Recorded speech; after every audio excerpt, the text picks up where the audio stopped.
been a countdown on for this moment since about 2015 when you won that IMAF title. I mean, how does it feel to finally be here? I mean, I'm sure you've pictured this in your head a million times. How does it feel to be finally here at UFC London? Yeah, it felt like it'd never come. I think this is the third UFC London that I've been scheduled to fight on, so third time's a charm, as they say, but I can't wait. Crowds are back, hometown-ish crowd for me. I know the English will get behind me as well, but yeah, just busting to feel our atmosphere again. I know the Welsh fans are some of the best in the world. I've managed to see The best. I seen you in the Ice Arena once upon a time. I'm imagining there's a strong contingent travelling to see this event. Yeah, probably at least 1,000. And you know yourself, if there's 100 Welsh, it sounds like there's 10,000 of them. So there'll be plenty of Welsh flags, red t-shirts, plenty of noise. But I can't wait for them to come down and experience it. Three of my 4 fights have been behind closed doors. The one that was in Copenhagen, I took a couple of hundred, but I think this one's going to be a different kettle of fish again. So I'm looking forward to being back in front of a crowd and having some rowdy Welsh here as well. I draw a lot of parallels between you and Tom because both of you have your fathers in your corner, and of course Shaky, huge part of the Welsh scene. Do you take on board how much a moment like this means to him, not only you, ahead of these fights, or is that something you kind of have to block out until afterwards?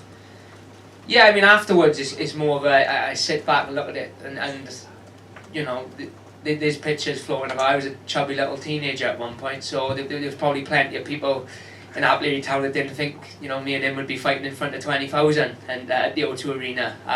But yeah, I try and block it out as much as I can beforehand. I know he can get a little bit overwhelmed and stuff for the fight, so I don't want to put any extra pressure on him. But yeah, it's a massive achievement for both of us. You know, we come from a small town in the Welsh Valleys. We used to train under a nightclub cellar. You know, now we've got this massive facility, and I'm in a position where I'm going to move on to fight the best guys in the world. So it'll make a hell of a book or a hell of a film in 10, 15 years. Final one, there's those iconic pictures of the haircut you once had at the prom back in the day. How much did it take for you to shave your head here? I'd imagine it was a very difficult process for you. To be honest, I've had a lot of messages asking me to bring that cut back. I've had people changing their profile pictures to my prom picture this week, and people sharing it on Facebook, and I did make a promise that I probably shouldn't have made after the last fight. I will bring it back for one fight, maybe my retirement fight, if I can still grow here at the time. I'll get the big blonde wig back. Thanks so much. Paul Craig was just in here, and he was kind of saying when he fought Jamal Hill and he beat him, he got a lot of messages from his team saying thank you, because at the time he was undefeated, and then he felt defeat for the first time. You're obviously in that camp where you haven't tasted defeat yet in your professional career. So do you agree with that statement that you can't really grow to your full potential without tasting defeat inside the octagon? You know, Joe Calzaghe and Floyd Mayweather, they done pretty well on undefeated records. You know, I wouldn't argue with Joe that he didn't reach his full potential because he was undefeated. You know, there's lessons within every fight, win, lose or draw. You got to be real in this sport. One punch, or you zig when you should have zagged, and you can pick up a loss. So I'm a realist, and I know you can pick up a loss easily in this game. But at the same time, you know, Calzaghe did it, Mayweather did it. I got a long way to go before I'm on their level yet. But why can't I do it?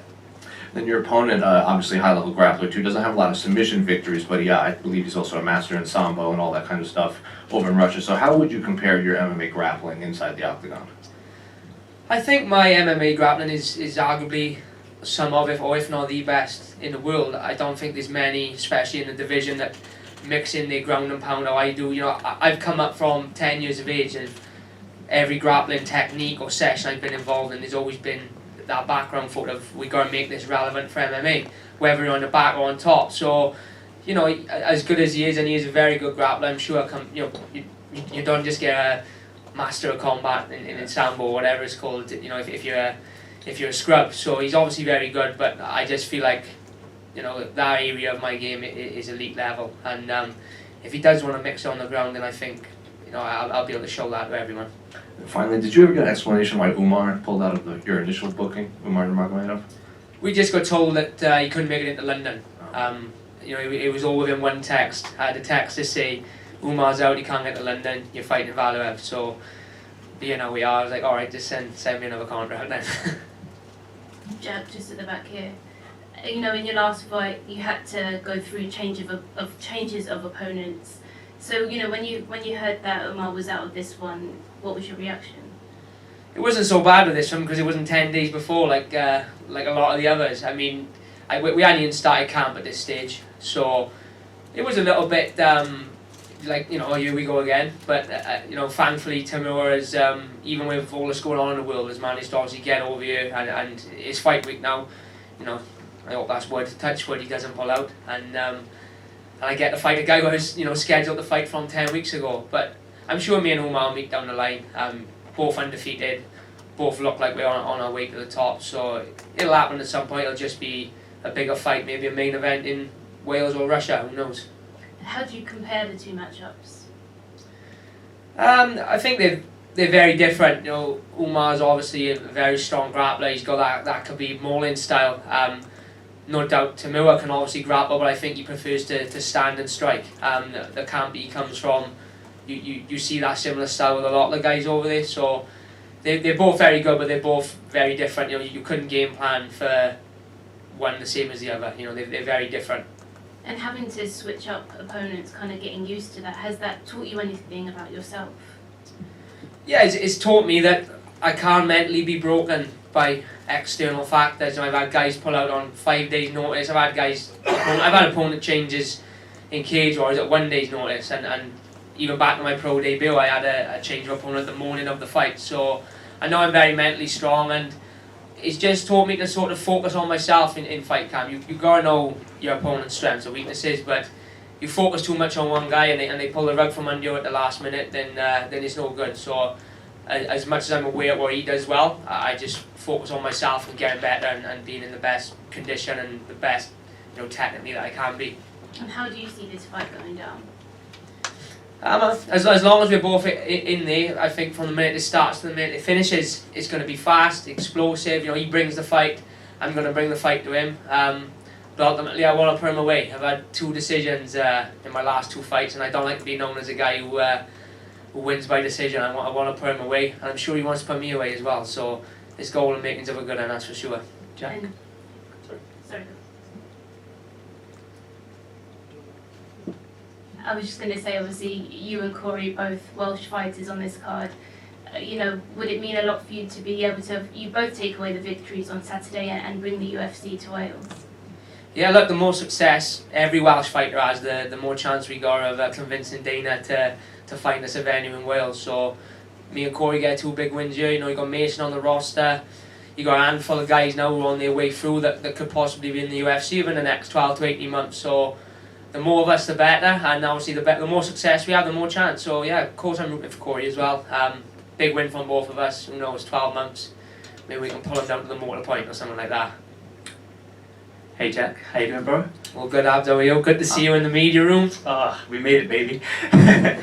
I'm cool, Richard. How are you? Yeah, I'm good, thank you. Obviously, a lot of us here, a lot of us in the UK, we know how good you are, Jack. And a lot of people in America now will be starting to look at you and think, yeah, this guy is the real deal. Do you feel like this fight in particular is a big moment for you, like a breakthrough moment? Not just in terms of breaking the rankings, but just in your career, this is like a big moment? Yeah, 100%. When I came up in cage, I was always known as this guy with a mental following. Whether I fought in Wales, London, Belgium, there was always hundreds and thousands of Welsh coming to watch me. And then I get the UFC and I have 3 of my 4 fights behind closed doors. So I think this will show to everyone how big of a star I am or can be over here. And it's a perfect type of fight. Timur's in a very similar situation to me. He's got a lot of guys riding eye on him. He's got this hype around him. Incredible record, incredible resume. So if I go out there and take him out like how I think I can, then people are going to realise the level I'm at. And do you feel that Timur is your biggest challenge so far in the UFC? Yeah, without a doubt. Skill-wise, record-wise, he's a tough Russian. They're all tough from that area of the world. So 100%. And just on a side note, about 8 weeks ago, I was saying to you that, yeah, I'm going to try and do this weight cut with you. So this morning I weighed 139 pounds. But I'm trying to have a bit of fun the next few days. So can you let me off, or do I need to make this weight with you? 136, Friday morning, 8 o'clock out. So I win the bet. Good luck on Saturday. Thank you. Jack, This is your fourth fight in a row where you've had a replacement fighter come in. You know, you've very much shown you're a company guy, and you're undefeated on a 4-fight UFC win streak. What do you need to do to get a ranked opponent? We feel like we've been caught as fans calling for you to get ranked opponents for a long, long time. So, do you think next up will be a ranked opponent after this fight? I mean, I hope so. I thought it would have been last time, and then obviously we had the late replacement and everything. I mean, that doesn't always help. You get booked against, I mean, my last fight was booked against the other Nurmagomedov, and I think a win there probably would have pushed me towards the rankings, but with the pull-out and stuff, it's going to be hard for them to rank me off the back of a guy who's come off the Ultimate Fighter, but at the same time, I can only fight who's in front of me on the day. So, fingers crossed, this is the one. This is the one to finally get. The last Welsh guy to be ranked was the Welsh GOAT, Brett Johns. So, fingers crossed now, I can follow in his footsteps after this fight. And obviously, Brett had a lovely win recently. How is the mood in camp at the moment? Surely it's in a good place, especially with Brett's victory. It's been brilliant. You know, since after Christmas, Brett and Scotty been in camp. Myself, we've got a shared load of guys fighting next weekend, amateur guys. So the morale after Brett one is just giving everyone that boost to finish camp on a night. And I'm looking to do the same thing here. You know, I say it again, we might only be from a small little town where we got so much talent coming through the gym at the minute. And I generally believe in like 5 years' time when all the youngsters turn over and start climbing those pro ranks that there'll be a UFC Wales every year. It won't be a case of can we bring them to Wales, it'll be a case of what date's the Welsh show going to be this year. That's brilliant here. And last question, one thing that helps with getting those ranked opponents is a call out. I know it's not normally your style, but have you got a name in mind who you might call out? Yeah, I got a couple. I think I'm going to have to call because I just seen Bisping on the BT show saying he's going to slap me if I don't. And I don't want to slap off Bisping. So I got a couple in mind. I mean, we'll see how the fight goes, how it plays out. But it'll be respectful like I always am. But you know, it won't be... it may not be as controversial as Paddy's. Some of Paddy's might work. But I've got a couple of names in mind. Nice one. Cheers, mate. All the best. Jack, down here, you said that you've got a couple call-outs in mind. So would it be fair to say that you've mapped out the ideal 2022 in terms of frequency, the competition, and the competition that you face? Yeah, I want to be active and I want to be going up, not back. You know, I don't want to be fighting guys who have less UFC experience than me. I want to be fighting these ranked guys, and I want to be fighting guys that obviously push me towards the top of the division. So 3 fights in this year would be ideal, and if I can end the year in the rankings or even in the top 10, never mind the top 15, then in my eyes, that'd be a successful year. Cheers, man. Thank you.